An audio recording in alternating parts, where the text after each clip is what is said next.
Trying to mix bass guitar into a dense rock or metal mix can be really, really challenging sometimes.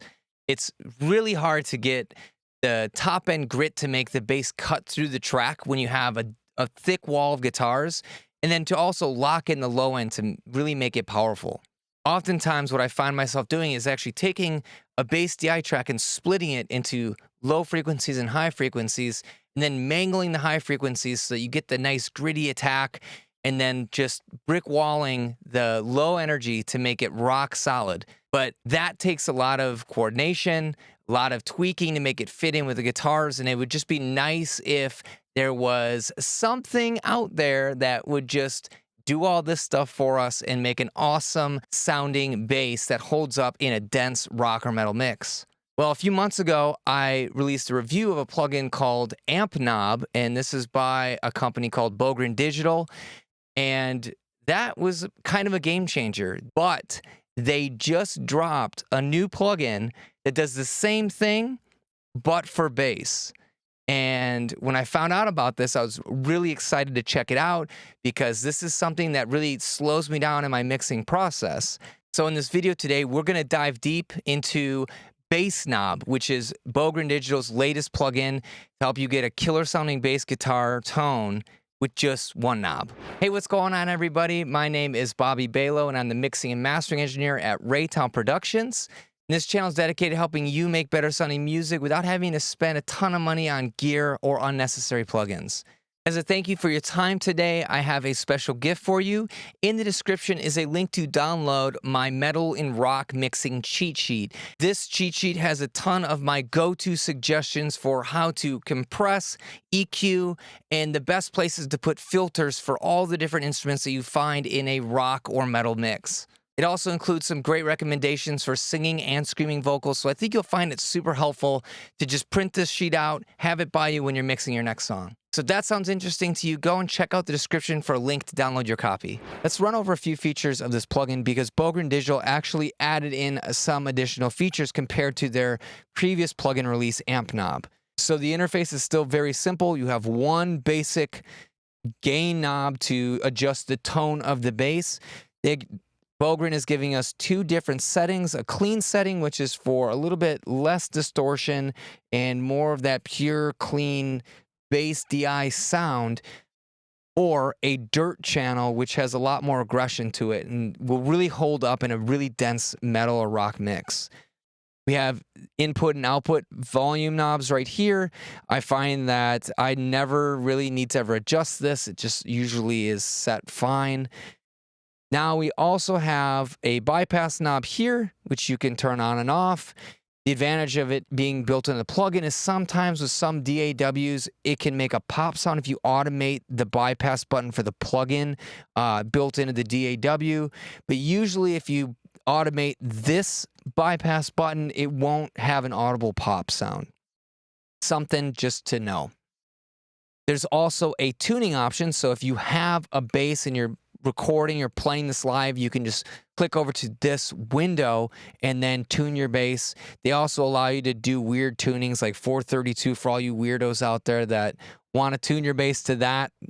You can do it. Otherwise, for everyone else, they have the 440 hertz standard tuning. They also have the ability to disable the cab impulse response. So if you just want to use this gnarly distortion sound, you can do that, and then you can run in your own cab IRs. You just have to put in a cabinet IR loader after this plugin.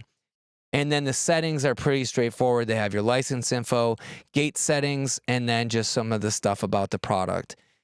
In the audio settings selection, you can choose to run this as mono or stereo.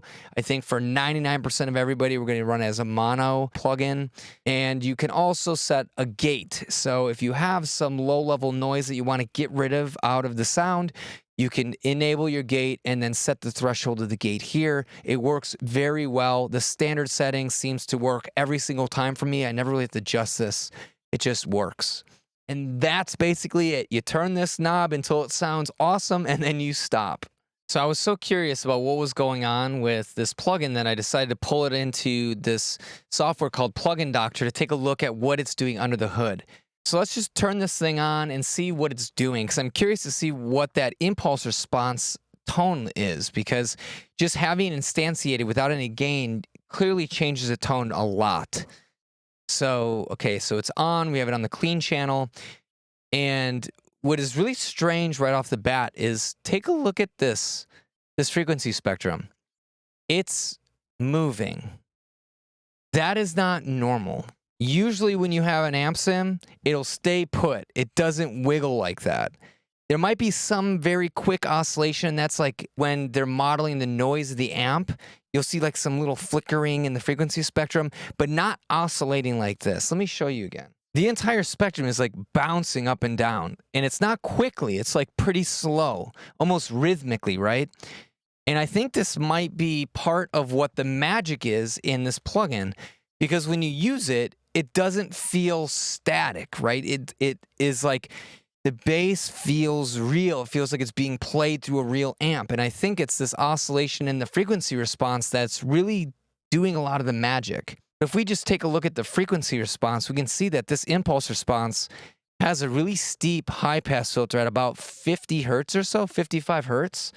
So it's rolling off a lot of this really subsonic frequencies, right? And that's with it just turned on with no gain. So that's cleaning up a lot of the bass and the rumbling and stuff that would normally make a distortion on a bass guitar sound really bad. And then we also see that there's also a big decrease in frequencies, especially around 200 hertz, which I think is a beautiful spot, and that's usually where I cut my bass. That helps the snare fit into the mix when you have a loud, present, aggressive bass in the song. So it keeps rolling off pretty aggressively, and then we have this little presence boost right at like 1.2K right here. And I think that helps to give that bass a little bit of texture to make it sound audible on smaller speakers. And I'm not hearing any of that high frequency clicking or grindy sound that can drive me nuts sometimes with some really aggressive bass distortion tones.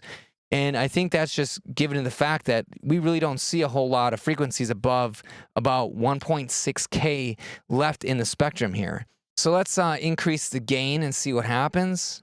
So we're getting a little bit more saturation here because it's much more level now between this entire spectrum. And we can look at the actual harmonics that this bass distortion is adding to the signal by coming to this harmonic analysis.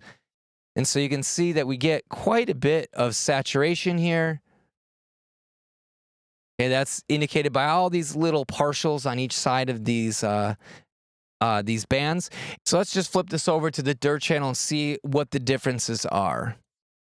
And it looks like there's really not a whole lot of differences here. So we're seeing a lot of these even order harmonics from this distortion as we crank up the signal. So you can see we're doing basically a 1 kilohertz test tone into this. And so you double that frequency. And so these are all the even harmonics. Let's check out the dirt channel. And honestly, it doesn't look too different. The relative intensities of the harmonic structure here is just a little bit different, but we're not seeing too much change in the overall frequency spectrum, which is really, really interesting. And I'm not seeing a whole lot, like I said, of aliasing. Normally, that would be anharmonic content that's being added in and folded back over the spectrum, but it doesn't really look like that's happening very much. And if we switch this to 100 hertz test tone now, we can see a little bit more of the basic overall structure of this bass tone, where we get a lot of frequency roll-offs and a lot less audible saturation above about 5K. Same for the dirt channel. So they're relatively similar in their structure, but the dirt just adds a little bit more aggression to it, a little bit fatter, thicker sound. Now, something I want to point out is not on this particular track, but other tracks I've tried BassKnob on. Sometimes if you have kind of a sloppier performance and you get some ringing notes on a bass guitar when you're doing a lot of picking, it can have this weird effect where it sounds like the bass is pushing and pulling, and it has a weird movement to it. And sometimes the distortion gets a little bit weird sounding. And what I found is that that's the case when you have a lot of subharmonic content happening in your bass guitar that's really uncontrolled. So if you notice that there's a weird movement in your bass guitar when you're using this plugin, what you can do is just put some sort of very simple EQ filter in front of it. You can use a stock EQ. It doesn't really matter. I'm just going to show you with this Waves Q2 plugin just because it's really easy to use. But all you need to do is take one band and set up a high-pass filter. And what I found is that having a high-pass filter at like 80 hertz with a 12 decibel per octave roll-off is enough to clean up the sound and really make this plugin come alive again. And you might have to adjust this back and forth just a little bit to find that sweet spot where you're still keeping a lot of the low energy, but it cleans up and gets rid of that weird movement in the plugin. And that's not really the fault of the plugin itself. It's more the fault of a bass player that's not very skilled or just a rushed tracking session. And so if you run into that, I just wanted to share this because this is a super simple fix for that. The song I'll be working on today is by a band called Every Hour Kills, and this track is called Reawaken. And this track was actually produced by my good friend Alan Laskow. So if you like what you hear and you want the actual raw tracks to this entire song, you can go and download those in the link in the description as well. Let's start with just the DI track. All right, so let's turn up this gain knob now so you can hear the nice amount of saturation that the clean channel adds to the bass DI track. Also, I want you to notice that there's a change in the tone immediately when we enable the plugin, and I think that's just like a cabinet IR that's being instantiated in the back end of this plugin.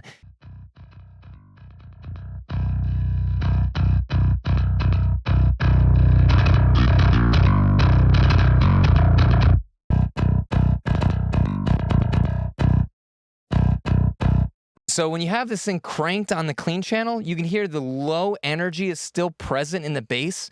It doesn't sound like it's being clamped down too much. And then we're starting to get a nice saturation in the mid range and then also the top. And that is really going to help this bass hold up in a dense mix. Let's compare that to the dirt channel.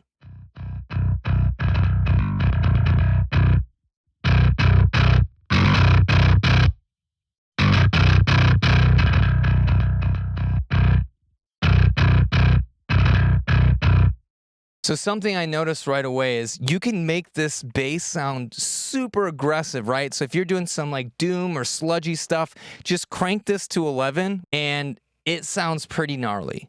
So the spot where it seems like it has the most balance and still has a nice saturation and top end that's going to help cut through a dense metal mix is when you get it to about 6, but you need to also make sure that your input gain staging is done correctly. So I find that when the audio level is just above this, where this knob is at 0, you know, if you can get it to just be above that, setting this to 6 is like the perfect spot. Check it out. I feel like that's a little too little. We're starting to get a lot of distortion, starting to lose a little bit of the tone and the character of the bass here. So right around here, to me, feels the best. Let's check this out in the context of the song now. Here we go.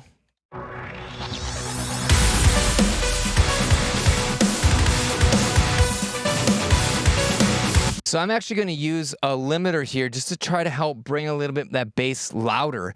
And because it's such a clean DI, it's hard to hear it in this mix, right?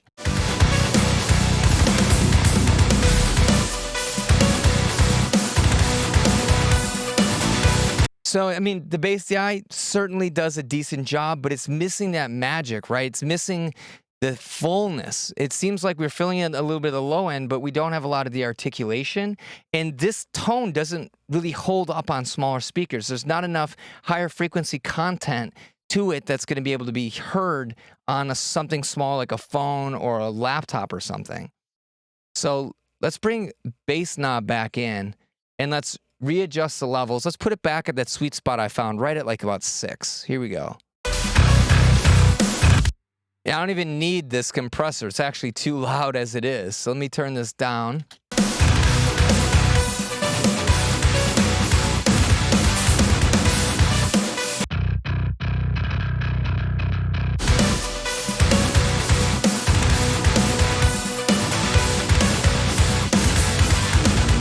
All right, so let's compare the tone with the guitars so it's a little bit easier to really hear this. Here is just the DI, and then I'll bring in BassKnob.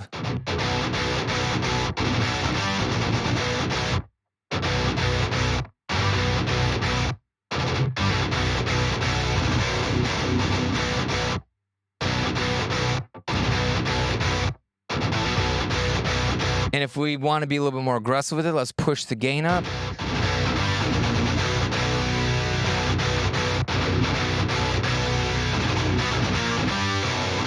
And let's just take out the bass altogether and punch it back in so you can really hear what this is doing to the mix.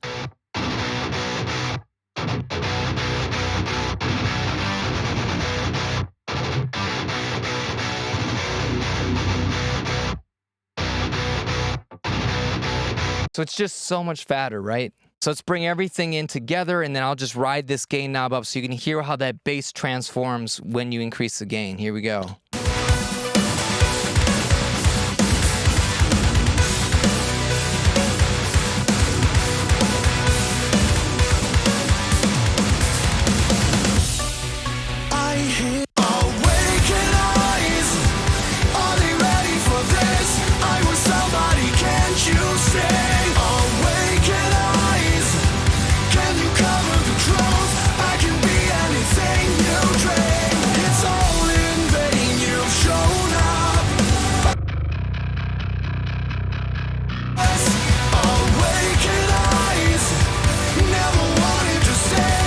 What I love about this plugin is two things.